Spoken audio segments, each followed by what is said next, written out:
I don't recognize myself. I'm not the man you love. Behold the hurricane. Behold the hurricane. I want to know though, because I know you and Springsteen are tight right now. You guys are boys. Do you have him in your cell phone on speed dial? I could tell you, but I could not tell you. I got the president on speed dial. You know what? I got the president's phone No, number. you don't. Why do you have his phone number? Because we hang out. You do not hang with Obama. Since when? What are you doing that you get to hang out with the president? What are you doing that you get to I hang out with the don't. president? Not be you, apparently, man. Are you serious?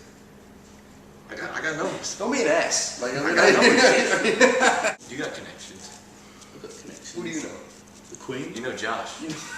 Were you at the wedding? Yeah, I popped over, blasted in, Yeah. got out, He had to came back. leave in the morning to go to the wedding. So what's up And to then Kate? He flew. I don't He talk to flew Kate. out. Oh, you don't? I like Kate's sister, but not Kate. See, Well, you were hanging out with her. Yeah. because I watched it on TV. Yeah, I did. You'll see me. I didn't see you. Record, get it. No, Record you gotta. it. He's in the when they walk down the thing in the Left. the carpet. He's on this thing. Just the left. Well, Just there's look all on the the- people that were at the wedding. Uh-huh. They're there. So wait, you were inside the church. I'm tall, you'll see me. I was wearing a hat. And that being said, these are the horrible crows.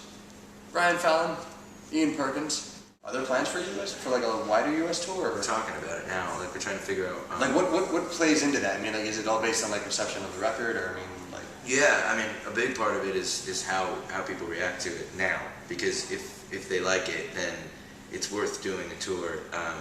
And if not, then it's not. Because it's not so much like it was when I was starting out in Gaslight, Anthem, where you wanted to break a band that you were trying to be in as your job. Right. So you would tour constantly. Whereas this is something that we're doing because it's kind of fun to do, and it's not really something that we're like. If it doesn't happen, then it's like, okay, well that didn't happen. Right. And so there's not that forced touring to push boundaries. So it's kind of like if people want to see it, we'll go play. And Okay. if they don't, then we won't. well, this is obviously. I mean, you're putting a lot of work into this record, so it's obviously something you want to be successful. Yeah. Right? Without question. Well, I don't know about whether we wanted it to And necessarily. when I say be- successful, I'm not talking like obviously because you got Gaslight Anthem going, so I mean that's the quote unquote day job. Yeah. But I mean, you definitely. I mean, you put work into this, so you definitely want Yeah. it to be recognized, right? That's a tough one because like Really? if you asked me that about Gaslight Anthem, I would say absolutely. But with this one, I don't know. I don't want to say that we weren't trying to get recognized, like or we weren't saying like we didn't care at all about it. But we definitely had this air of just kind of being like, we're working this hard because we were the ones that we were trying to please, which is something that I don't know if I've ever done before. But We were happy, cool. If it never got released, and I just had it sat at home on my shelf. You've been fine cool. with that? Yeah, cool. yeah, it was a weird kind of drive to really make a record, and if people didn't like it, it kind of didn't matter. It was like, okay. I think with every step of the band, it's been like that.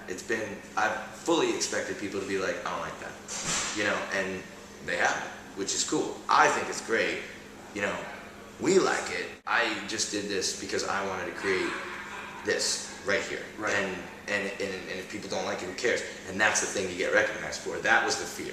That was Okay. I hope this. I hope this isn't the one that. But you kind of do hope it is because you are proud of it, It's that weird like double-edged sword kind Totally, of thing. it's very bizarre. Yeah, This man. is a weird feeling, yeah. The title of the album, Elsie, I read has a connection to the Mighty Boosh, based on that one sketch. Yeah.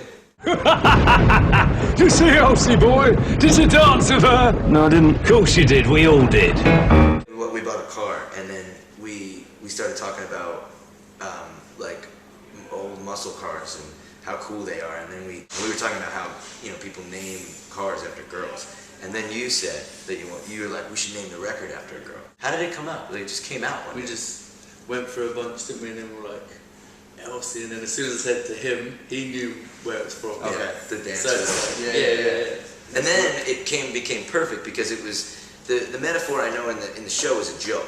Right. It was like, did you dance with Elsie? And then she turned into an eel, and it was like horrifying. Right. But in real life, what the record's about, like, everybody has had that one bad breakup, and so it was like, if you can take away the comedy for a second and you go, did you dance with Elsie? Of course you did. We all did. That was a bad time for you, wasn't it, boy? Right. Then it becomes a little creepy, and you're like, oh, yeah, wait, that did happen to me, and that's weird. Right. And that kind of became funny and sad and the same thing, which is kind of what our whole thing is. And now deep thoughts. Deep thoughts with horrible crows right here, man. I don't think that I can just sit there and be like, oh, I just wrote this sweet song and this guitar riff and look at it, it's so awesome, it's so original. I just go, when I want to sit down and write a song, I go, I kind of want to write like I like that song Jet from Paul McCartney. Maybe try and get like a feel like that, And Stevie Wonder used to sit there at the piano and they would say, how do you write a song? And he would say, well, you pick a song you like and you take the chords of that song and you turn them backwards and then you write a song. Can I tell you that is actually really cool that you would say something like that? Because a lot of artists that I've talked to, I say, are you one of those people that just tries to come up with just natural inspiration, or do you listen to somebody and go, okay, that's kind of a cool idea, I want to take some stems off that. Yeah. And a lot of times artists will just be like, nah bro, I mean like, yeah, I like other bands, but I don't like try to actively listen to somebody and say, I want to take that. I'm like, bullshit, everyone does. There's no like quote unquote original sound anymore. Yeah, the thing, especially with me, that I had a problem with during American Slang and Gaslight was writing that, I had like bad writer's block. And it was because there weren't any records that I found inspiring. Okay. Like I directly need to get 3 or 4 records by different people that I think are inspiring right as I'm writing a record. Really? Yeah, or else I can't. Or I need to discover something from the past that I missed, or something like that in order to write a song.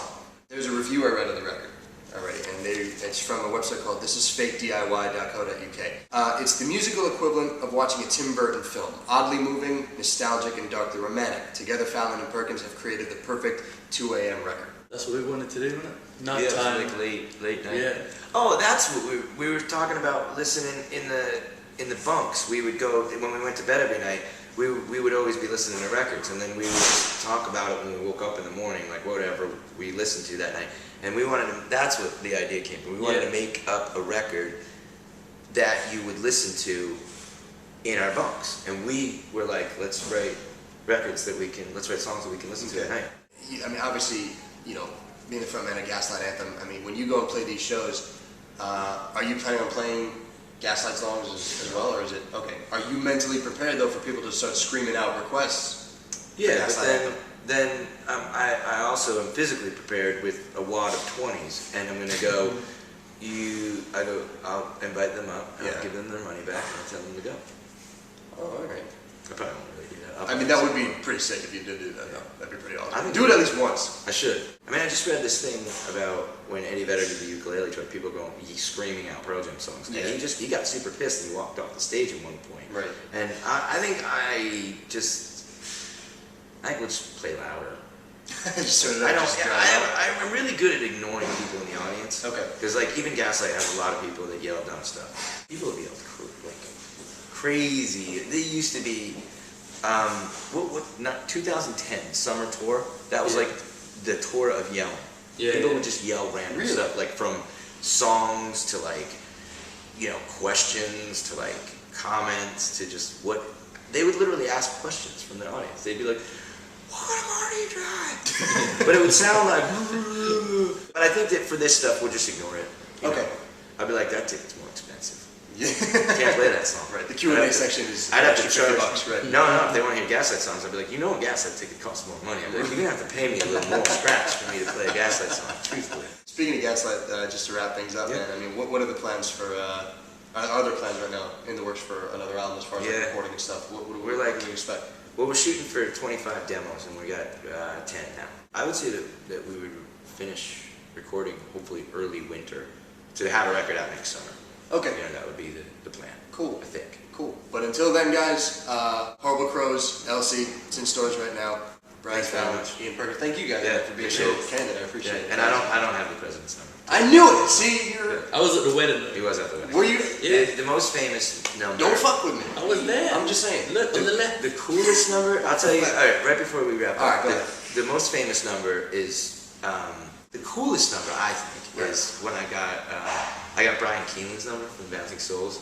And like for me, that was like a huge deal. Okay. Because I got like 4 or 5 Bouncing Souls tattoos. Right. And I got one done by him.